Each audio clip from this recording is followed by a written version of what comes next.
그때 만약에 10억 샀으면 4억씩 연간 배당 주는 겁니다. 자산을 불리실 때 몰빵을 해서 이렇게 불리신 거예요? 좀 집중했습니다. 예. 지금까지 들고 있었으면 지금 거의 100만 원 하거든요. 거기까지요. 지금 되게 비싼 걸로 알고 있어요. 삼성전자 우선주 같은 경우 아주 배당주로 아주 괜찮은 종목이고 저도 들고 있고 우리 아들도 들고 있습니다. 가격이 기업의 가치하고는 너무 상관없이 움직인다는 거예요. 사실 그게 눈에 보여요. 바이오 성과가 굉장히 좋거든요. 거기서 이제 스마트 머니들은 그런 것들까지 계산을 해서 수익을 내서 나와요. 근데 이제 문제점은 뭐냐면 그럼 냉철님 같은 경우 주식 투자 성향이 되게 공격적으로 하시는 편인지 물론 이제 좀 종목에 따라 다를 수도 있겠지만 장기적으로 보시는 거냐 아니면 단타를 좀 하시는지 가치 투자를 하시는지 차트 투자를 하시는지 이런 성향이 또 어떻게 되시나요? 차트 투자는 뭐예요? 그런 얘기 많이 하죠. 차트만 보고 하시는 분들 많이 얘기하시잖아요. 네, 그건 이제 투자라고 할 수 있는 건 아닌 것 같고요. 차트 투기인가요? 그러니까 이제 리스크 테이킹의 투자라는 개념 자체가 투자는 뭐고 투기는 뭐고 도박은 뭔가. 그건 뭐예요? 그걸 모르시는 분들이 많더라고요. 내가 투자를 하는지 투기를 하는지. 리스크를 많이 부담하면 저는 도박이라고 생각하고. 리스크 많이 부담하면. 리스크가 없다고 보면은 그건 투자라고 생각하거든요. 이게 또 제가 한 얘기가 아니고 정말 이제 고전이죠. 그 벤자민 그레이 형이 원서상에는 제가 볼 때는 그 번역이 조금 잘못됐다고 생각하는데 투자는 이제 적정 이윤을 추구를 하는 걸 이제 투자라고 얘기했는데 속마음은 리스크를 부담하지 않아야 된다는 얘기로 저는 그 해석을 했거든요. 그 속마음을 잃지 않고 적정하게 수익을 확보한 차트 투자라는 거는 좀 그건 안 맞죠. 에너지를 느껴가지고 하는 거고 그건 일종의 기초 자산하고 내가 들어가는 기초 자산과 내가 투여하는 자본과의 상관관계가 없는 거거든요. 그건 이제 투자로 볼 수가 없다고 저는 이제 생각합니다. 그럼 투기는 뭐라고 거기서 얘기 나왔어요? 그러니까 예를 들면 기초 자산하고는 연관은 있는데 그거를 자기가 리스크 테이크를 과도하게 되면 이제 투기로 넘어가는 거죠. 그럼 지금까지도 이렇게 오랫동안 투자를 해오셨잖아요. 가장 수익을 많이 낸 종목이 있다면 어떤 게 있으신가요? OCI 머티리얼. 지금은 SK 머티리얼즈로 바뀌었던 거. 그게 가장 좀 컸었던 것 같아요. SK 머티리얼즈. 매트리얼즈. 그 산브라 질소라고요. 그 반도체 세정가스 그리고 LCD 지금 엄청나게 큰 회사예요. 그 회사 기억나고 또 크게 기억나는 게 로만손. 지금 JST나. 그거 로만손이면 시계. JST나라고 때는 악세사리. 네, 맞아요. 그때 그게 굉장히 기억에 남고 JC라고 지금 이제 또 이름이 조이시티로 바뀌었네요. 현대차 우선주. 현대차 우선주 2008년도에 제가 주력이 그 현대차 우선주였고 전 그때 다 기억이 나요. 2008년도에서 2009년도에는 제 주력이 현대차 우선주였어요. 2009년 1월인가요? 그게 10,000원이었어요. 배당이 1,000원이었고 1,050원인가 그랬죠. 그때 당시 그랬어요. 10%. 지금은 배당 4,000-5,000원 줄걸요. 그때 만약에 10억 샀으면 4억씩 연간 배당 주는 겁니다. 그때 그랬어요. 그게 좀 잘 되고 그 다음에 2010년도가 JC라고 게임 회사. 게임 회사였고요. 5,000원에서 25,000원까지 올라갔는데 5배. 그때 5,000원일 때 회사에 들고 있는 현금이 거의 회사 시가총액 500억 정도 그게 그랬었고요. 2011년도 한국 사이버 결제, 지금 NHN 사이버 결제로 이제 넘어간 거 사이버 결제였고 2012년도가 로만손. 그리고 2013년도가 NC소프트. 연도별로 다 주력이 있었어요. 아니 그때는. 그러면은 그 종목을 분산하지 않고 몰빵하시. 그때는 한 3종목에 5종목 이하였어요. 그래서 가장 그것들이 주력이었어요. 그래서 기억이 나요. 자산을 불리실 때 몰빵을 해서 이렇게 불리신 거예요? 좀 집중했습니다. 아니 그게 근데 또 그렇게 또 많이 하시더라고요. 또 그 처음에 불리실 때는 몰빵을 많이 또 하시더라고요. 집중을 했었고요. 그때는 되게 정말 좋았어요. 그때는 시장도 좋았고 이제 리만 이후에 정말 또 대한민국 성장하고 또 대한민국 엄청 성장했거든요. 그럼 이제 차화정들 그리고 반도체 그래서 지금 핸드셋들 조그만 회사에서 엄청 커지는 거 탐방 갈 때마다 회사가 직원이 팍팍 늘어나고 회사가 커지는 게 뭐 인텍 플러스 그런 PCB 회사들도 막 중견기업 크게 몇 천억 매출하고 아니 뭐 이익을 내고 그럴 때였어요. 그때 운이 좋았어요. 더군다나 그때 또 저는 주변의 팀원들이 좀 좋았어요. 좀 시장에서 유명한 슈퍼개미들 옆에서 컨닝을 많이 했죠. 아까 그 저기 아까 그 부티크 부티크 있을 때 저희 그 사무실 팀원분들도 좋은 분들이었고 그리고 옆 사무실, 위 사무실 아래 되게 유명한 분들, 주식농부님도 저희 그 건물 같은 건물에 있었고, 그래서 저는 사실 운입니다. 저는 운이 많이 좋았어요. 그래도 이렇게 하실 때 멘토가 있으셨군요. 있었죠. 네, 도와주신 분, 그 지금도 이제 저희가 만나는데 회의를 해요. 그래서 그 투자 카페에 보면은 저는 그 멤버는 아닌데 PIC라는 모임이 있었어요. 그게 이제 파트타임 인베스트 뭐 이런 거에서 전부 직장인으로 시작했던 모임이었거든요. 2000년 6년인가 5년도에 그게 결성이 됐는데 저는 이제 다른 모임인데도 뭐 비슷한 식으로 굴러가요. 거기 분들이 다 슈퍼개미가 됐어요.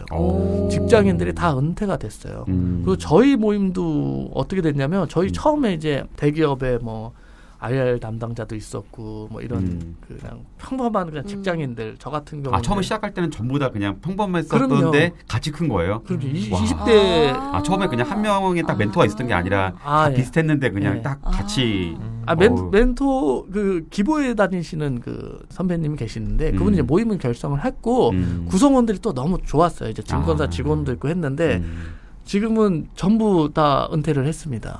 2010 그러니까 저희가 이제 일을 그만둘 때쯤 다 같이 이제 한 명씩 이제 직장인에서 이제 그냥 자유인으로 다 바뀌었습니다. 요즘 흔히 말하는 파이어족이 되신 거네요. 파이어. 그래서 제가 사실은 지금 말하는 그 파이어족의 그 개념을 제가 20대에 사실 그거를 실천을 했거든요. 그쵸. 안 쓸 거 안 쓰고 열심히 일한 걸 갖다가 근데 파이어족은 그냥 못 잖아요. 거기는 이제 그 뭐 자산 배분이라든지 자산 증식에 대한 부분이 빠져서 그냥 이건 그냥 소같이 하는 그게 파이어족인데 맞아요. 저희는 그거는 이제 기본이고 투자에 더 포커스를 뒀죠. 그렇다면 오랫동안 물론 이제 성공도 많이 하셨지만 그래도 중간에는 좀 이렇게 좀 실패한 종목들도 이건 좀 내가 좀 안 샀어야 됐는데 아니면 잘못 봤다 이런 종목들도 있으셨을 거 없으셨나요? 큰 실패 사실 없었어요. 저는 이제 주식하면서 그렇게 막 괴롭고 주식 때문에 술 마시고 이런 적은 한 번도 없어요. 큰 실패는 없었고. 최근에도 안 그랬어요. 작년부터 막 되게 막 이렇게 주식시장 변동이 있으면서 막 이렇게 보면은 이렇게 그런 것 때문에 유튜버 분들 보면은 뭐 술 한잔 먹으러 가자 뭐 그런 얘기 하고 막 그렇게 하는 분들이 있으시더라고요. 근데 안 그랬어요? 안 그랬습니다. 3월 달에도 왜 한강다리 위에 올라가서 이번엔 느낌이 달라. 막 그래서 브이로그 쪽은 이제 그냥 뭐 기획해주는 우리 저 유튜브 친구가 풍자를 그렇게 하셔서 너무 웃겼습니다. 다른 그 방송에서 보면은 이거 뭐 별거 아니고 괜찮다. 회사가 나빠진 건 아니니까. 가장 근데 힘들었던 하나 뽑으려면 2013년도에 NC소프트를 샀었어요. 20만 원. 그거 되게 좋잖아요. 지금 되게 좋죠. 근데 차트 보시면 2013년도에 이제 제가 샀는데 이게 10만 원까지 빠졌어요. 반토막이 났습니다. 20만 원에서 2, 3만 원 갔다가 이제 10만 원까지 빠졌는데 회사의 이익은 늘어났어요. 근데 왜 그런 거죠? 퍼 리레이팅이라 그래가지고 그때는 모바일 시장에 대한 거는 퍼를 더 높게 쳐주고 그때 당시에는 그 NC소프트가 모바일 게임을 준비만 하고 있었고 저는 이제 준비하는 건 알고 있었죠. PC 시장은 이거는 이제 퍼를 주면 안 된다는 이렇게 시장의 그 유행 같은 거죠. 사실 말이 안 되는 거예요. 그거 10만 원 찍을 때 JP모건인가 거기서 레포트를 냈는데 레포트 제목이 전 아직도 기억나요. 7년 전인데도. 레포트 제목 이름이 게임 오버였어요. 게임 끝났다. 근데 그날이 바닥이었어요. 근데 회사가 잘 굴러가니까 버텨가지고 먹고 나왔어요. 버티셨어요. 결국 지금까지 들고 있었으면 지금 거의 100만 원 하거든요. 그러니까요. 지금 되게 비싼 걸로 알고 있어요. 100만 원 정도 하는데 근데 뭐 그거 팔고 또 더 다른 걸로 해서 수익률은 더 늘어났던 것 같아요. 그래서 그때 정말 너무 회사가 이익이 늘어나는 게 보여서 주변 사람들 추천도 많이 하고 그랬는데 여러 번 했죠. 다른 사람들은 손절 쳤는데 저는 하여간 끝까지 이제 버팅이었는데 그때 이후로 사람들한테 주식 종목 추천을 안 합니다. 맞아요. 나처럼 버티지 않으니까. 아니요. 그래서 그런 게 아니라 미안한. 같이 들어갔어요. 사람들한테 네, 같이 들어갔죠. 같이 들어가서 저희 주초공장 가가지고 좀 뭐 센소리도 내고 막 했어요. 근데 이제 그 카페도 결성이 돼가지고 사실 회사 잘못한 건 없는데 시장이 그런 거였는데 주식 투자를 하다 보면 그런 일이 벌어져요. 근데 세월이 흘렀더니 이제 모바일 게임도 잘 내놓고 그때 당시에 대한민국에서 제가 인정할 수 있는 그런 게임을 프랜차이즈 밸류를 인정해 줄 수 있는 회사는 NC하고 뭐 넷마블 정도였어요. 한 네오플 정도? 몇 개 안 됐어요. 근데 NC 같은 경우는 이제 그 알프 자체가 고정적인 구조적인 그 가치, 그리고 강남의 사옥, 이렇게 판교, 그것만 봤어도 이 가치는 그 10만 원 갔을 때는 이게 말이 되나? 리니지의 그 캐시 플로우만 봐도 이거는 아닌 것 같은데 거기다 이제 모바일까지 이제 애드가 되면서 지금 이제 100만 원이 된 거죠. 네. 근데 이게 되게 재밌는 게 이제 시장이 빠지면 충분히 싼데도 시장이 빠지면 또 가격이 또 변동이 한 4, 5년 없으면 이 믿음이 흔들리는 맞아요. 순간이 오잖아요. 4, 5년이 아니라 4, 5개월만 빠져도 사람이 공포에 빠지. 부동산 같은 경우도 보면은 충분히 확실히 싼 건데, 근데 이게 한 5, 6년, 6년 이렇게 빠져 있으면은 이게 잘못 본 건가 생각이 드는 게 그런 거 생각 들지 않으셨어요? 아니요, 안 들어요. 그런 생각은 안 듭니다. 저도 이제 부동산을 투자를 하는데 먼저 가는 적이 있어요. 그렇죠, 먼저 가는 애들이 있죠. 섹터가 있어요. 근데 이게 뭐 주식이라면 부동산 너무 쉽고 눈에 보이니까 이제. 뭐 순차적으로 뭐 강남 다음에는 송파를 산 다음에 뭐 강동구 산 다음에 그다음 또 외곽에 뭐 분당을 산 다음에 순차적으로 탁탁탁 이게 거래가 쉽다면 근데 이제 거래 비용하고 이제 그런 것 때문에 그건 그냥 기다리면 사실 되거든요. 인구가 꾸준히 늘어나고 거기에 이제 그 소득이 늘어가는 지역에 사놓고 그냥 기다리면 되는데 그게 사자마자 올라가면 제가 세계 최고 부자겠죠. 그 기다림에 그게 당연히 필요한 거거든요. 기다림의 미야. 그게 없으면 될까요? 운 좋게 사자마자 가는 경우도 있어요. 그렇죠. 그런 경우 있죠. 운이 좀 좋았던 거고 뭐 기다려도 중요한 거는 회사가 잘 굴러가면 되는 거고 그게 아니면 이제 손절을 쳐야 되는 거죠. 회사가 잘 안 굴러가면. 되게 오랫동안 되게 성공적인 수익을 되게 크게 잘 내오셨는데 그러면 그만큼 기업을 그런 선정할 때 그거에 대한 믿음이 있으신 거잖아요. 확신이 기업에 대한 그리고 가격이 싸다라는 확신이 있어서 그걸 선정을 하셨을 텐데 그 선정하는 그 종목이나 그 기업을 선정하실 때 어떤 걸 보고 판단을 하세요? 그거 다 달라요. 그게 그 기업 그러니까 이게 핸드폰을 만드는 기업하고 바이오 기업하고 음식료 기업하고 사이클도 다르고 봐야 되는 부분도 다르고 금융회사도 다 달라요. 은행 같은 경우는 지금 돈을 엄청나게 벌고 있죠. 주가는 하염없이 빠지고 있어요.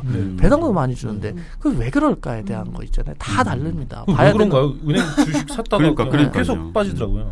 은행이 우리나라 은행 같은 경우는 이제 사기업임에도 불구하고 자기들 마음대로 할 수가 없죠. 그래서 은행 같은 경우도 대출 상품을 파는 건데 은행이 가장 팔고 싶은 상품은 담보부 대출이거든요.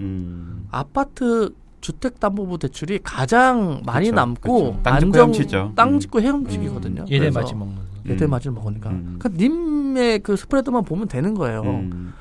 근데 마음대로 대출을 해주고 싶지만 해줄 수가 없죠. 우리는 되게 특이한 경우예요. 사실 기본적으로 어느 정도 통제는 맞는데 이제 과하죠. 예를 들면 그렇네요. 그런 부분이 있네요. 지금 편의점을 하시는데 이제 여러 가지 이제 제도적으로 담배 팔지 말고 술은 팔지 마세요라는 게 있으면 그 편의점 주가는 어떨까요? 하는 그런 부분. 그러면 이제 돈 되는 건 못 팔아요. 비닐봉투 같은 것만 팔아야 되는데. 근데 이제 은행에서 해주기 싫은 대출이 뭘까요? 저는 이제 기업 대출, 기업 대출, 신용 대출, 이제 상각률이 있는 거, 상각할 가능성 있는 것들은 하기 싫겠죠. 원금에 이룰 수 있는 것들. 근데 해야 돼요. 근데 우리나라 이제 기업들 보면 이제 제조업 베이스 기업들이 재무제표 안 좋아지는 게 보이죠. 그런 기업들의 이제 재무제표가 안 좋아지면 은행의 주가가 빠지는 건 시장은 똑똑하거든요. 알거든요. 여기서 리스크가 있구나. 예를 뭐 예전에 대우조선 있으면 대우조선 채권 누가 들고 있는지 다 알거든요. 큰 구찌들은. 그래서 그냥 단순히 퍼 낫고 하다가 1차원적으로 들어가게 되면 거기서 이제 터지는 겁니다. 그렇네요. 시장의 사람들이 어떻게 볼지 그 돈을 시장에 스마트 머니가 어떻게 들어갈지에 대한 거를 생각을 해야 이게 주식시장에서는 뭐 꾸준히 수익 낼 수 있겠죠. 기업 하나만 볼 게 아니라 그것과 연관된 산업도 다 같이 통틀어서 같이 봐야 되는 거네요. 거기다 정부의 규제까지 봐야 되는 거잖아요. 그러니까 전체적으로 좀 인문학적인 게 필요해요. 그래서 섹터 애널리스트들이 그 각 기업에 대해서 얼마나 많이 알겠어요. 근데 그 섹터 애널리스트면 그렇게 그 회사에서 잘 알면 그거 못하게 돼 있는데 하여간 투자하게 해준다고 하더라도 돈 벌 수 있을 것 같잖아요. 안 그래요. 아니에요. 그렇지 않습니다. 그러네요. 예. 펀드 매니저들이 막 그렇게 돈 투자해서 부자가 많지는 않더라고요. 펀드 매니저들이 가장 그래도 증권사에서는 주식을 잘하는 분들인 거고 연구하는 거랑 좀 달라요. 그리고 그렇죠. 이제 또 사놨는데 이제 진짜 좋은 것도 그 버티는 그 근성이라든지 그 배팅력 이런 것도 필요하고 본성을 좀 거슬릴 수 있는 그런 그 인간 본성에 대한 그 고찰이 좀 필요하다고 저는 생각합니다. 예. 또 이번에도 공매도가 또 6개월간 금지가 됐었는데 또 이 공매도 금지가 또 주식시장에 어떤 영향을 좀 끼쳤는지. 그죠. 지금 언제서부터 언제까지죠? 9월까지가 9월까지가 마무리로 알고 있는데 공매도가 엄청 영향이 큰 게 사실 그 공매도가 영향 진짜 많이 미치는 게 바이오 분야예요. 꿈과 희망으로 올라가기 때문에 무시무시하게 올라갑니다. 실제로 돈을 못 버는 회사가 엄청나게 올라가요. 근데 우리나라의 이제 바이오테크 기술을 그 제가 그냥 보통 사람의 전문가는 아니지만 볼 때 훌륭해요. 근데 문제는 그냥 거기에 이제 그 항상 이게 버블이 생기면 이제 네덜란드 이제 튤립 자체도 마찬가지인데 그 네덜란드 튤립 버블이 생기면서 네덜란드가 이게 그 꽃 아주 강국이 됐어요. 꽃에 대한 기술이. 그래서 우리나라 같은 바이오 버블이 생기면서 진짜 똑똑한 친구들이랑 자본들은 그쪽으로 다 쏠리거든요. 버블이 꼭 나쁘다고 볼 수는 없어요. IT 버블 때도 그게 그쪽으로 인재와 자본이 쏠려가지고 네이버도 나오고 카카오도 나오고 미국의 이제 큰 기업들도 나온 것 같이 지금 하는 문제점은 가격이 너무 제가 볼 때는 기업의 가치하고는 너무 상관없이 움직인다는 거예요. 근데 공매도가 이제 금지가 되게 되면 그런 것들이 너무 더 벌어질 수가 있고 사실 그게 눈에 보여요. 그래서 최근에 바이오들이 성과가 굉장히 좋거든요. 근데 거기서 이제 스마트 머니들은 잘 그런 것들까지 계산을 해서 수익을 내서 나와요. 근데 이제 문제점은 뭐냐면 이제 대중들은 그렇게 그렇죠. 하지 않아요. 예. 그리고는 가격하고 괴리가 엄청 벌어진 거는 언젠가는 떨어지게 돼 있는데 보는 눈이 없으니까 근데 이제 욕심은 나니까 욕심에 의해서 그런 것들을 매수하게 됩니다. 맞아요. 예. 더 오를 거라는 그 기대 심리에. 예. 그러니까 뭐 예를 들면은 뭐 젓가락을 1,000만 원 주고 사가지고 아무 젓가락 1,000만 원 말도 안 되잖아요. 근데 1,100만 원에 팔고 나오면 된다는 이제 도박으로 이제 넘어가는 도박이죠, 거예요. 도박. 도박 이제 투기를 넘어서 도박으로 넘어가는 단계로 가게 되는데 피해자들이 생기죠. 그래서 큰 사태가 났고 사실 이게 대한민국 사회가 이제 커져가지고 그냥 묻혀서 그런데 굉장히 심각한 사태가 많이 일어났어요. 그래서 코스닥 활성화 같은 것들 문제들이 그 이런 데서 나왔거든요. 그 버블이 생기는 거. 근데 건전한 거는 돈을 많이 버는 회사가 제가격을 받는 게 그게 사실은 대한민국에는 훨씬 더 좋은 거거든요. 공매도 같은 경우는 그런 것 때문에 그런 현상은 벌어지고 있어요. 그래서 그런 것들을 감안해서 투자를 하시면 될 것 같아요. 저도 이제 주린이고 잘 모르거든요. 네. 혹시 공매도가 뭔지 잠깐 설명해 줄 수 있어요? 공매도가 이제 그 빌려서 공매도는 이게 그 두 가지가 있어요. 없이 파는 거, 없이 파는 건데 이제 예를 들면은 이제 그걸 왜 하는 거예요, 사람들이? 왜 하냐고요? 네, 그거 몰라요, 죄송합니다. 네. 주식을 전혀 모릅니다. 네. 뭐 유중에서 들어오는 거 내가 받기 전에 먼저 그 들어올 거니까 그거 파는 그런 것도 있는데 보통 이제 시장에서 얘기하는 이제 공매도 같은 경우는 이제 이렇게 10,000원이 있어요. 근데 빌려서 이거를 어디서 빌려다가 이제 파는 거예요. 저는 이제 팔아놨어요. 언젠가는 갚아야겠죠. 근데 이게 9,000원이 됐다고 보세요. 그러면 9,000원으로 갚으면 되는 거예요. 난 10,000원에 팔았는데. 떨어질 거 생각하고 하는 거군요. 1,000원에 대한 이제 차익을 하는 거죠. 근데 우리나라 그 공매도 제도도 그 굉장히 이제 문제점이 무차입 공매도라는 게 있어요. 예전에 삼성증권 그 사태가 있는데 주식이 없는데 그냥 다 그 전선상으로 다 팔아버린 거예요. 근데 그거 기관만 되는 거잖아요. 기관하고 그렇죠. 기관하고 외인이 되는 건데 그러니까 개인이 안 되는 거죠. 원래는 이제 무차입 공매도라는 거는 제도상으로는 안 돼요. 차입 공매도만 돼 있어요. 빌려 와서 팔아야 되는데 해외도 있는 건가요? 해외도 있죠. 근데 무차입 공매도라는 거는 이제 그냥 수기로 써가지고 우리 뭐 얼마 있어 뭐 이런 게 이렇게 개미들한테 굉장히 그 불합리한 그런 것들이 있어요. 불법인데 그게 이제 시스템상으로 이게 체킹이 안 되는 것들 이런 거 있거든요. 그리고 이제 제도 개선을 위해 가지고 제가 이제 뭐 목소리를 좀 낸 것도 있는데 일반적으로 하여간 이게 너무 깊이 들어가면 좋아할 것 같아서 그냥 공매도는 그런 개념으로 생각하면 됩니다. 내가 먼저 빌려다가 판 거예요. 거기서 올라가면 도 주고 사서 갚아야 되니까 손해겠죠. 떨어지면은 이익이겠죠. 롱숏 전략을 이용한 이제 기관에서 많이 이용하고 외인들 많이 이용하죠. 요즘 또 그 해외 주식에도 또 되게 관심이 많으세요. 네, 해외 주식도 같이 하고 계신가요? 네, 해외 주식도 하고 있습니다. 비중은 그러면 어느 정도로 두고 계세요? 국내 주식 훨씬 많은데요. 그냥 나중에 전부 해외 주식만 하고 싶어요. 왜요? 기울어진 운동장 때문에 사실 그동안 저는 이제 운이 좋아서 저는 사실 운이 좋았어요. 들어간 시기도 좋았고 대한민국 이제 경제가 이제 성장률이 나올 때 들어가서 거기 이제 혜택을 많이 봤죠. 그때 또 바른 투자법을 해가지고 봤는데 화가 날 때가 있어요. 예를 들면 이런 거죠. 기업에 돈을 벌면 그게 주주의 것이죠. 맞죠? 네. 그래서 1,000억짜리 회사가 500억을 벌었어요. 1년 만에. 그 500억은 주주의 것이잖아요. 배당을 원래 해줘야죠. 성장이 없다면 배당을 해줘야 되고 성장이 없다면 그 회사에 재투자를 해서 올라가야 되는데 회장 것인가요? 회장 것이죠. 회장 비용 처리하나요? 회장 아들? 회장 법인카드로 것이죠. 그리고 이제 친인척들 다 박아놓고 소액주주들이 소외되는 경우들이 엄청나게 있죠. 회사에 1,000억이 들어있는데 그냥 현금으로 1,000억이 들어있고 그 외에 뭐 추가 뭐 기계장치들도 막 있고 한데 시가총액이 1,000억이에요. 말이 안 되죠. 그쵸. 오히려 뭐 시가총액이 700억? 말이 안 되죠. 말이 안 돼. 그런 일이 그냥 비일비재해요. 그래서 속상한 경우들이 많이 있는데 또 깊이 얘기하면 또 그럴 수밖에 없는 또 대주주들만의 또 이유가 있어요. 그런 것들이 좀 개선이 되면 모를까. 한국 시장에서는 정말 좀 제가 가끔 자괴감이 들 때가 있어요. 나는 이거 투자를 하는 건가 아니면 이게 게임의 법칙을 이용해서 그냥 차익 실현을 하는 그냥 거래자인가 하는 생각이 들 때가 있고. 근데 예를 들면 해외 기업 같은 경우는 그냥 예를 들어 코카콜라만 그냥 예를 들게요. 코카콜라가 많이 팔리면 그 팔린 만큼 주주한테 돈을 더 줘요. 배당을 정식으로 주는 배당을 계속 우상향해서 올리죠.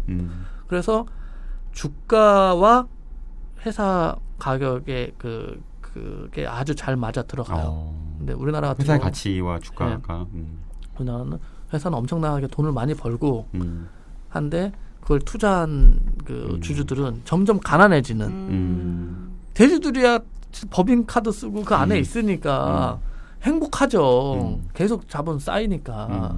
근데 주주들은 이게 영세하다. 저희는 이제 영세하단 말이죠. 그러니까 동업자인데 영세한데 소외 당하는 거예요.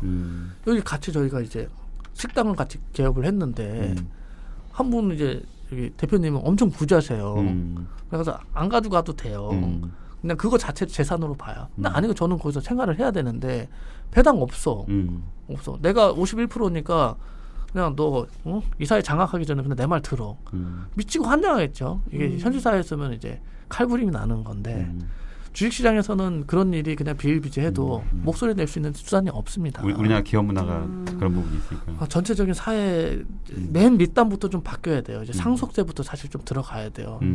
대주주들 입장에서는 주가가 높으면 과표 자체가 올라가고 그러니까 시스템 자체가 바뀌어야 돼요. 그래서 여러 가지 삼성물산 사태도 그렇고 그게 다 그 근원적인 조세 시스템에서부터 근원적으로 시작이 돼요. 대주주는 주가가 낮아야 좋은 거고 주주들은 주가가 높아야 되는 좋은 거고 그러면 주주 환원을 하게 되면 주가가 올라가 버릴 거고 그럼 주주 환원을 할 수가 없는 거고 그리고 벌면서 이미 내가 경상단에서까지 벌고 이제 순익단으로 가면서 다 세금을 또 냈는데 배당하면서 배당세 내고 또 거기서 이제 그 소득세 높은 사람은 소득세 종소세에다 또 플러스 되고 돈이 가면 갈수록 이제 그 플러스 되는 그러니까 세금이 이제 되는 그런 세금 체계도 누진되니까 있고 가장 근본적인 거는 이제 대주주가 원하는 거하고 소액주주들하고 괴리가 큰 거죠. 대주주들은 상속하기 전까지는 주가가 높길 바라질 않죠. 또 요즘 배당주에 대해서도 또 관심이 되게 많으시거든요. 배당주는 어떤가요? 배당주로 보니까 이렇게 노후 준비를 해서 아까 네. 파이어족도 마찬가지고 그렇게 한 경우가 많이 있더라고요. 그거는 혹시 어떻게 보세요? 뭘 하느냐에 따라서 디테일이 그냥 다고요. 다 ETF나 이런 걸 많이 하시더라고요. 보니까. 해외 ETF로 하는 제가 볼 때는 수수료 저렴한 거 괜찮은 섹터 고르면은 괜찮은 방법이라고 생각합니다. 해외 ETF 배당주로 하셔가지고 예. 국내는 국내 배당 안 해주나요? 아니 국내 배당 많이 해주는 것들이 있어요. 삼성 많이 준다고 지난번에 사경영 회사님 오셔가지고 얘기하시더라고요. 삼성전자 같은 경우 우선주를 하셔야 되고 삼성전자 같은 경우는 이제 그런 이슈들이 많이 정리가 됐죠. 이제 상속 문제라든지 이런 것들이 정리가 됐고 그리고 네. 이제 우리나라 대표 기업이다 보니까 그렇게 노골적으로 소액주주 죽이기를 못해요. 그래서 이제 해외 투자자들도 많고. 그렇죠. 이제 분기 배당을 하고 정말 이제는 주주 환원이 되는 회사로 바뀌었고 더구나 기업 경쟁력 자체도 좋아서 삼성전자 우선주 같은 경우 아주 배당주로 아주 괜찮은 종목이고 저도 들고 있고 우리 아들도 들고 있습니다. 해외 또 배당 많이 해주는 주식들도 있잖아요. 매달 배당 해주는 그렇죠. 것도 있고 막 월 배당 리츠들도 월 배당 베이스들 있고 해외 같은 경우는 우리는 이제 배당이 거의 연배당에 한 번에 몰아서 주고 이제 주총도 한 번에 하고 정말 이게 좀 그런 문화 자체가 후진적이에요. 기업은 저 해외 같은 경우는 배당 길도 다르고 배당 일단은 아까 말씀하신 거 기본적으로 근데 내가 어디 회사의 배당주가 너무 많으니까 그중에 어떤 회사에 투자하는 게 중요하다고 하신 거죠? 디테일이 중요하고 저는 ETF 사실 안 하고 개별 기업으로 해요. 그래서 해외 기업도 전자공시 시스템이 있어요. 앱가에 들어가면 그 10Q, 10K 들어가게 되면 기업의 그 재무제표를 볼 수가 있어요. 근데 저는 이제 국내 재무제표 같은 경우는 쉬워요. 제가 하도 많이 보던 거여서 딱 보면은 좀 눈에 익는데 그 해외 공시 보는 거는 좀 어렵긴 한데도 그래도 차근차근 찾아보면 보이더라고요. 그래서 괜찮은 기업의 경쟁력 비용 보고 재무 괜찮고 그동안 그리고 배당 이력 괜찮은 종목들 그리고 앞으로도 가장 중요한 배당 중에 저는 가장 중요한 게 뭐냐면 지금 배당을 많이 주냐가 아니고 미래에 배당을 많이 줄 것인가라고 생각을 해요. 그래서 배당주 들어갔는데 이제 그 주가가 올라서 차익까지 이제 보게 되는 거죠.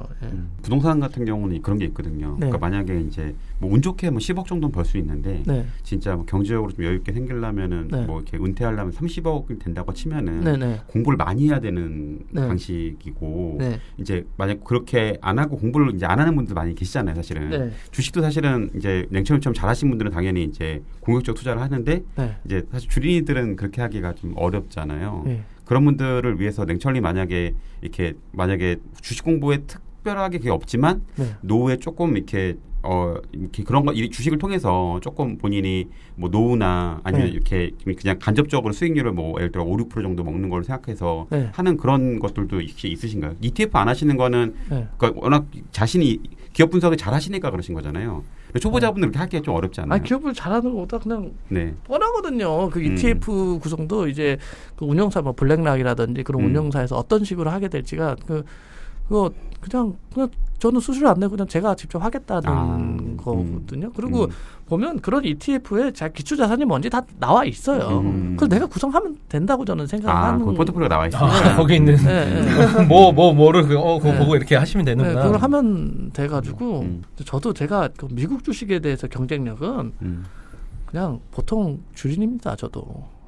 왜냐하면 한국의 이제 중소형주 같은 경우는 제가 이제 기업 방문도 많이 했었고 기업의 내무에 얘기도 좀 더 많이 아는데 미국 기업은 탐방도 안 되고 답답해요. 사실은. 아예 전할 수도 없고. 그래서 좀 미국 기업은 좀 제가 뭐 크게 뭐 엄청 그건 아니고요. 이제 자산의 배분, 자산 배분에서 차원에서. 부동산, 해외 자산, 국내 자산 이런 걸 갖다가 균등 있게 해놓으면 이제는 이제 국가 리스크, 나라가 이제 힘들어졌을 때 저는 이제 그런 가능성이 좀 많이 올라갔다고 생각해서 그럴 때 해외 자산이 이제 많이 잘 버텨줄 거다 해서 조금씩 옮겨 나가는 중입니다.